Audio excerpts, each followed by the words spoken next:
मरते हुए दुर्योधन के पास द्रौपदी आखिर क्यों गई? यह प्रश्न जितना सरल लगता है उतना ही गहरा है। यह केवल दो व्यक्तियों की मुलाकात नहीं थी, बल्कि अहंकार और पश्चाताप, अपमान और करुणा, प्रतिशोध और धर्म के बीच अंतिम संवाद था। रात्रि शीतल थी, चंद्रमा की धुंधली रोशनी कुरुक्षेत्र की रक्त रंजित धरती पर फैल रही थी। महाभारत का महायुद्ध समाप्त हो चुका था। वीर गिर चुके थे, वंश टूट चुके थे और इतिहास एक नए मोड़ पर खड़ा था। उसी रात मृत्यु की अंतिम सांसें गिनता हुआ दुर्योधन अकेला पड़ा था। उसका शरीर टूटा हुआ था, पर भीतर का द्वंद्व अब भी जीवित था। तभी एक सूचना ने उसके मौन को भंग किया। पांडवों की पत्नी द्रौपदी उससे मिलना चाहती हैं। उधर पांडव शिविर में एक और रहस्य जन्म ले रहा था। श्री कृष्ण के तंबू के बाहर एक स्त्री खड़ी थी, पांचाल की राजकुमारी, अपमान की अग्नि में तपकर तेजस्विनी बनी द्रौपदी। उसने धीमे स्वर में कहा, हे माधव, मुझे दुर्योधन से अकेले मिलना है। कृष्ण ने आश्चर्य से कहा, वही जिसने तुम्हें भरी सभा में अपमानित किया? द्रौपदी की आंखों में ना क्रोध था, ना घृणा, बस एक गहरा प्रश्न था। हाँ, वही। मेरे हृदय में कुछ प्रश्न हैं जिनका उत्तर केवल वही दे सकता है। मृत्यु से पहले मैं सत्य जानना चाहती हूँ। कृष्ण मुस्कुराए। जाओ द्रौपदी, पर जान लो, वहाँ जो उत्तर मिलेंगे वे तुम्हें बदल देंगे। रात्रि का तृतीय प्रहर था। द्रौपदी दुर्योधन के सामने खड़ी थी। वर्षों का इतिहास उसके बीच मौन खड़ा था।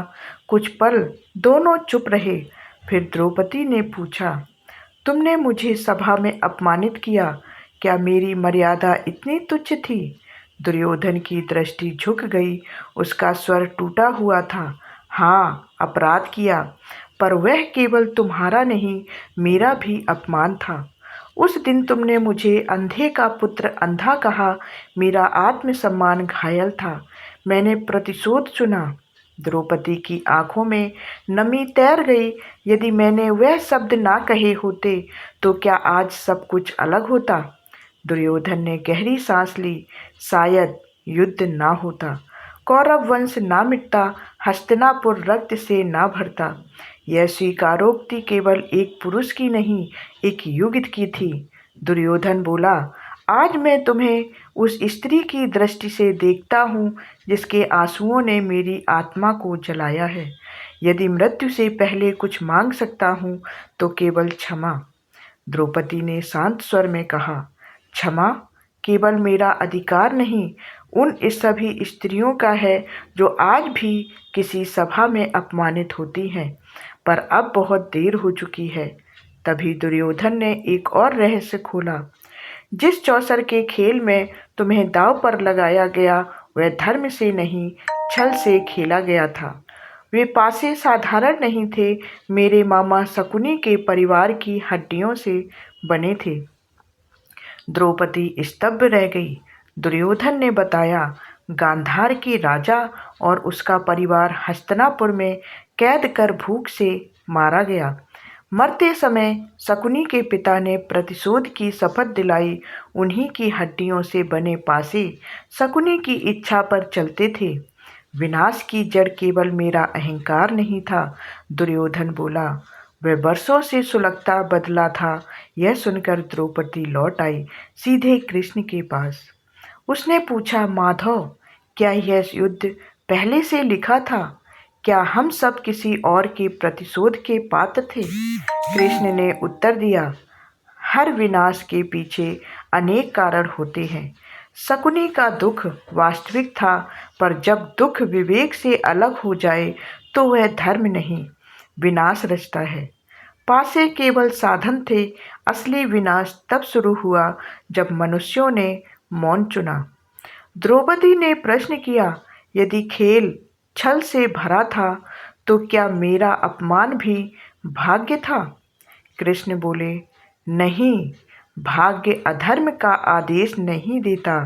अपमान इसलिए हुआ क्योंकि सभासद मौन रहे। राजा ने आंखें मूंद ली, वीरों ने सुविधा को धर्म से ऊपर रखा।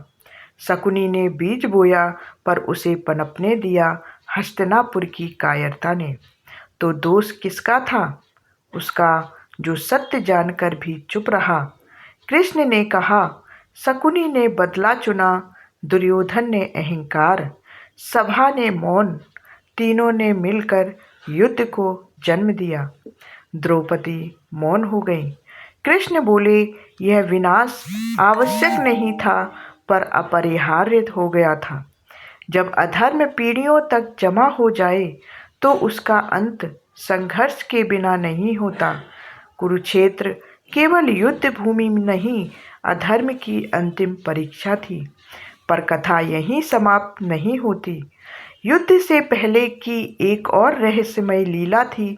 जब पांडव वनवास से लौटे, युद्ध की रेखाएं खिंच चुकी थीं, उसी समय कृष्ण एक रात्रि अकेले हस्तिनापुर पहुँचे। ना शंखनाद, ना घोषणा, केवल मौन। वे धृतराष्ट्र के कक्ष में गए। उन्होंने कोई धमकी नहीं दी, केवल भविष्य दिखाया। मृत पुत्र, सूनी सभा, रक्त रंजित गंगा, यह चेतावनी थी। पर धृतराष्ट्र ने मौन चुना और वही मौन कुरुक्षेत्र की सबसे बड़ी उद्घोषणा बन गया। कृष्ण समझ गए, अब युद्ध टालना धर्म के विरुद्ध होगा। युद्ध चला, धरती कांपी, वंश टूटे और जब कौरवों की हार निश्चित हो गई तब भी विनाश थमा नहीं। अश्वत्थामा क्रोध और अपमान से अंधा रात के अंधकार में पांडव शिविर में घुसा। उसने सोते हुए पुत्रों का वध किया, पर प्रतिशोध अभी शांत नहीं हुआ। उसे पता चला पांडव वंश जीवित रहेगा। अभिमन्यु की पत्नी उत्तरा गर्भवती है। तब उसने ब्रह्मास्त्र उठाया, एक ऐसा अस्त्र जिसे रोकना देवताओं के लिए भी कठिन था। पर यह अस्त्र युद्ध भूमि के लिए नहीं, एक गर्भ के लिए छोड़ा गया। जब ब्रह्मास्त्र की अग्नि उत्तरा के गर्भ की ओर बढ़ी, प्रकृति कांप उठी। यदि यह शिशु मरता, पांडव वंश समाप्त हो जाता। तभी कृष्ण आगे बढ़े, ना कोई शस्त्र, ना कोई मंत्र। उन्होंने केवल अपने चरण बढ़ाए। समय ठहर गया, अग्नि जल रही थी पर आगे नहीं बढ़ रही थी। कृष्ण स्वयं उत्तरा के गर्भ में प्रविष्ट हुए। वहाँ एक अजन्मा शिशु था, मृत्यु की छाया में। कृष्ण ने उसे अपने सुदर्शन के तेज से ढक लिया। ब्रह्मास्त्र की अग्नि उस तेज को छू न सकी। अस्त्र लौट गया, समय फिर से चल पड़ा। शिशु जीवित था। वही आगे चलकर परीक्षित कहलाया, जिसने जन्म से पहले मृत्यु देखी और जीवन कृष्ण में पाया। महाभारत केवल युद्ध की कथा नहीं, यह चेतावनी है कि जब अधर्म चरम पर पहुंच जाए तो ईश्वर युद्ध भूमि में नहीं, निर्दोष की रक्षा में उतरता है। द्रौपदी का अपमान कारण नहीं था, पर वह प्रमाण था कि विनाश अब टल नहीं सकता। दुर्योधन मर गया, शकुनी मिट गया, अश्वत्थामा अमर अपराध लेकर भटकता रहा।